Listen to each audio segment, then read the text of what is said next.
Hi guys, thanks for coming to my channel. Today's video is going to be on a faux grass wall slash flower wall and some garland. And I'm also going to be hanging a neon sign.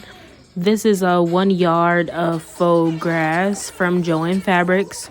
So as you can see, I'm just figuring out where I'm going to want to place the sign and marking, as well as cutting where I'm going to have to put a hole to feed the cord through. I knew I didn't want the cord to show, so I wanted to be sure that I was cutting the right amount and like the white wall wouldn't show through the sign, because the signs actually what they called it on the site was cut to the letter.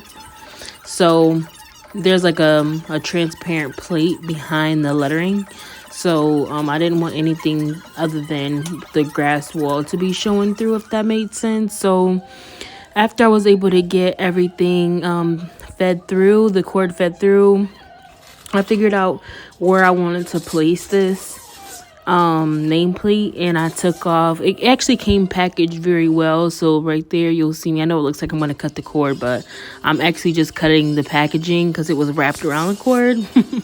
So I'm just going to place it, make sure it's where I want it to go, kind of look back at the camera angle to make sure, like, from afar it looks, aligned.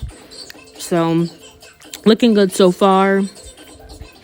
This actually went way more well than I thought it was gonna go. I seen a couple of YouTubes, and some people like messed up, some people broke their sign, so I was anxious about it, but we got through it. So I got it where I wanted it to be, and I had the nails that came with the sign. So instead of using, it comes with a suspension chain. I didn't want it suspended because I didn't want the sign to be moving. I wanted it to be more stationary at all times. So I was just hammering in the nails. Now, mind you, this was also at 3 in the morning. So sorry to my neighbors, but this had to get done, and I just was in the mood to get it done. So you'll see me just hammering in the nails, making the sign pretty sturdy. I only put nails in the top holes and not the bottom holes because I didn't want it to adjust the nails that I had already nailed in, if that makes sense. Like, the way that the sign's made, it would have been like tilted, almost like a seesaw, and off balance a little bit. So I just wanted it at the top. As you can see me, I'm so hyped that I finally got it done. I'm just like, yeah, it didn't take so long. It was just like, whew, like, I don't gotta worry about breaking the sign, I don't gotta worry about dropping it. It's all good. So it looks so good. So now I'm just gonna go through, and I think I was like off camera, like cutting up the flowers. The flowers are actually fairly expensive. I didn't think that they were gonna be. They're like $6 to $8 a flower, but thankfully Joann Fabrics was having a 50% off sale, so I caught it at the right time. If you're gonna do this, I would recommend, and you get the flowers from like Joann Fabrics or Walmart in the little floral section, just get like some type of wire cutter, because scissors were really not the answer for this. And it will be much more it'll be go faster and be easier on your fingers to cut the flowers off with the using a wire cutter would have been way easier. As you can see, I'm almost turning the flower in a circular motion and trying to cut around the plastic and then through the plastic. There was like this wire, almost like a wire hanger.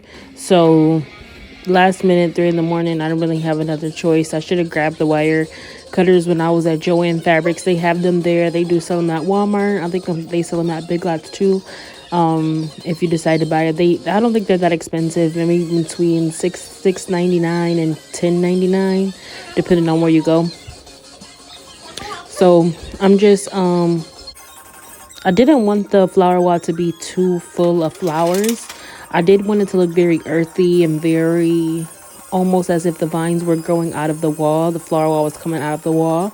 I didn't want it to look too disconnected from the wall, and I didn't want it to look just like a patch of flowers. So if you can see, that's why I got a combination of the roses, a combination of like what would be like the tree branch or the vines and leaves coming off of a tree that might look like this type of rose. Just the same way leaves are on a rose stem, but these were almost like a velvet suede, but like gray / silver.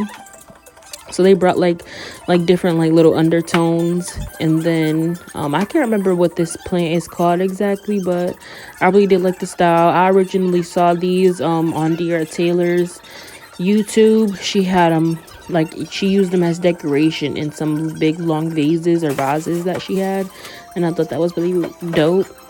Oh my god, bitch, I think I'm Dear Taylor.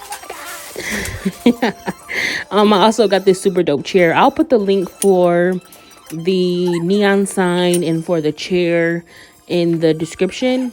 I got those both from Amazon.